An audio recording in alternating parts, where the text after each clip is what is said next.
Hello everyone, AmyR here with Prairie Paper and Ink. Apologies for the slightly scratchy voice. I am still fighting a horrendous cold that I got, which is one of the reasons why there's been a little bit of lag between videos here on my channel. So this was for last week's color throwdown challenge, and it took me like 4 days to make one card because I just was too exhausted. Anyway, I'm starting with some Bristol Smooth cardstock, and I ran it through my little Xyron machine first. So now that there's adhesive on the back of it, I'm now going to run this through my die cut machine and die cut this with the Simon Says Stamp Picture Book Croc wafer die. I've had so many people asking me when I was going to use this, and I've had it sitting out for weeks now. So I ran that through my machine, and now I've got the little pieces die cut, and I've got them on top of a little Tonic craft mat. This is actually the one that came with my Tim Holtz glass media mat that I was raving about in my last video. I like the smaller size of this one, but I'll link to the individual. You can get this individually, and you can also get the larger size. I love these because they have the silicone backing on that mat so that this isn't, you can see it's not slipping around when I'm working on it.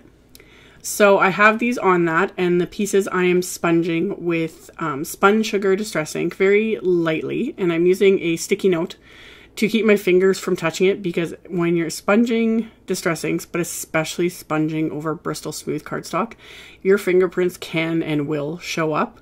So I like to use, you know, a piece of Post-it tape is the easiest way, or Post-it paper, to kind of keep my fingerprints from messing things up. And I really wanted to deepen the pink. I found it was too light, so I'm using some picked raspberry, and I actually did not touch the sponge to the raspberry ink. Because I keep the same sponges stored in the bottom of the ink pads. And I didn't even bother with this one to touch it to the ink because there's still like residual ink on it because it never really dries on them. And I'm just lightly adding that to these pieces, and I blend it out a little bit with the sponge for the spun sugar just to kind of deepen that pink a bit. And then once I was kind of happy with these pieces and the way I have the color on them, I'm going to splatter a bit of water onto them first. So I decided to do that with just an acrylic block and adding water and using a paintbrush. That gives me a little bit more control. I prefer the look of doing it like this versus like just spraying it directly from the Distress spray bottle. So I just put a little bit on acrylic block and then flick my brush against the edge of it, and then I get a really just a nicer splatter, in my opinion. So I did that a few times. And once I was like happy with the amount I had there, I also took that picked raspberry distress ink, and I'm going to smush it to the block and then thin it out a little bit with some water, and I'm going to splatter that as well so I get some fun little pink splatters on this little crocodile here. And then once I have these, I'm going to set these pieces aside and let them dry, aka I let them sit for 3 days because I was too sick and too tired to deal with it. So they were very dry by the time I was able to actually finish this card. So everything's dry now. And I took another piece of Bristol Smooth cardstock, and I die cut it with the largest of the Simon stitched rectangle wafer dies. And then I'm sponging on, I'm starting with tumbled glass distress ink. And again, I'm using a really light hand. It's very hard to show this on camera, but I'm not pressing hard. And I am wiping off any excess ink on this scrap of cardstock first. With the tumbled glass, it's not as necessary. It's pretty easy to have a light hand because it's such a light color. But it's when I'm going here with this peacock feathers color that is much more intense. So same thing, I rubbed the excess ink off on the scrap paper, and then I'm literally barely pressing, like the sponge is just touching the cardstock. And I was just doing a circular motion starting from the center and pulling it out towards the edge.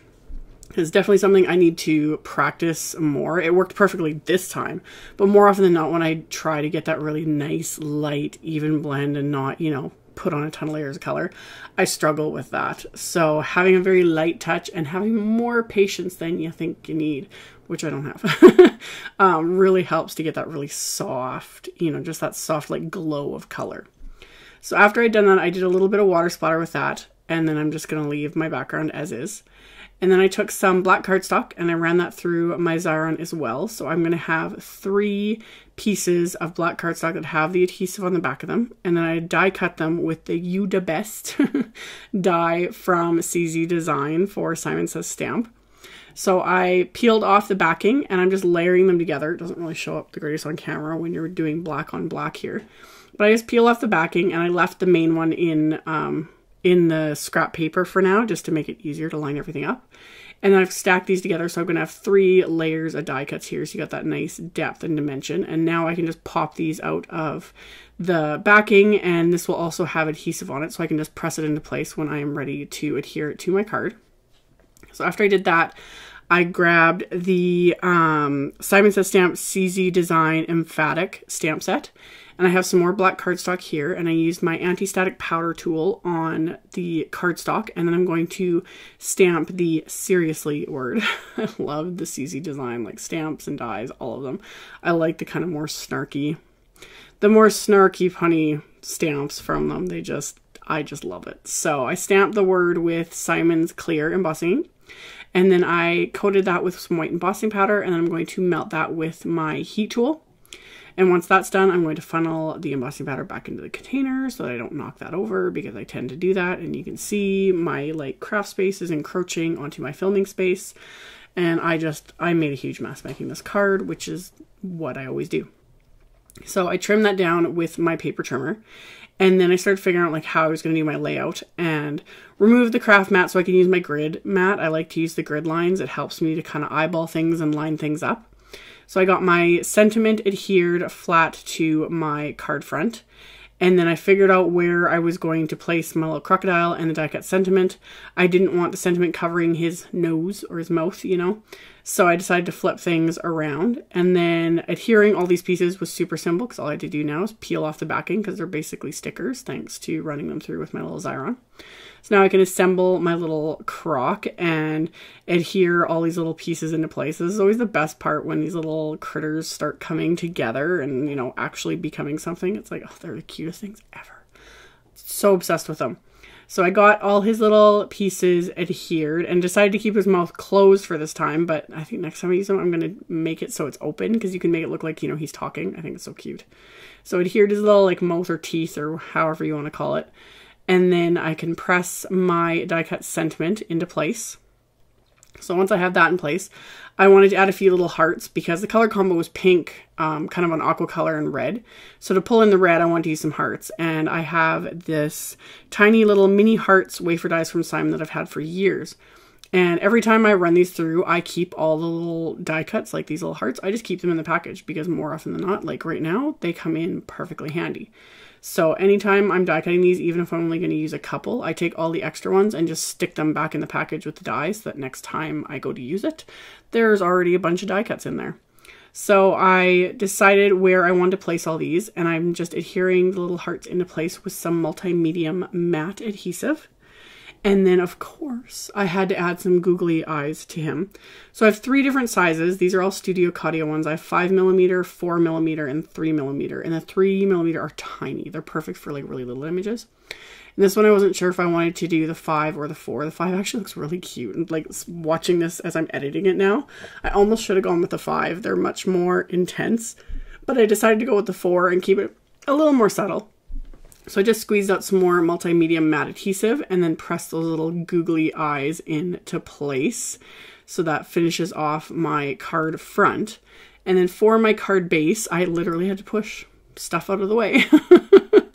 And I have some heavyweight white cardstock cut to 4 1/4 by 11, and I had scored it at 5 1/2. So this will be a top folding A2 size card. And I had heat embossed another sentiment from the Emphatic stamp set. I heat embossed the thank you onto another strip of black cardstock. And I'm just holding that in place. I'm not adhering it yet, because I want to stamp this other sentiment with black ink. And if I had accidentally messed up and didn't stamp this, I could adhere that sentiment over top and redo it. So that would have hidden any mistakes, but it just happened to stamp fine. So then I've got that stamped. I adhered the sentiment with my little Xyron tape runner, trimmed off the excess with my scissors, and then decided to add a few more of these die cut hearts since they're just sitting here, and it just kind of finishes off the inside. So I adhered these with that multi-medium matte adhesive as well. And then to finish off this card, I'm just going to flip over my card front and run more of my Xyron tape runner along the back of this, and then adhere this flat to my card, and that finishes it off. So as always, I will have a link below the video to my blog post. I'll have links to all the supplies used in the description box below the video, as well as on my blog, and I'll have a link to the color challenge. There'll be a new one up right away. By the time this video gets up, the color challenge will be almost over for last week, but there will be a new one. I will have hopefully a new video coming up much faster than normal. So you can check that out below if you're interested. Thank you all so much for watching and subscribing and thumbs upping and commenting on my videos. I really appreciate it. And I will see you all very soon in the next one. Bye!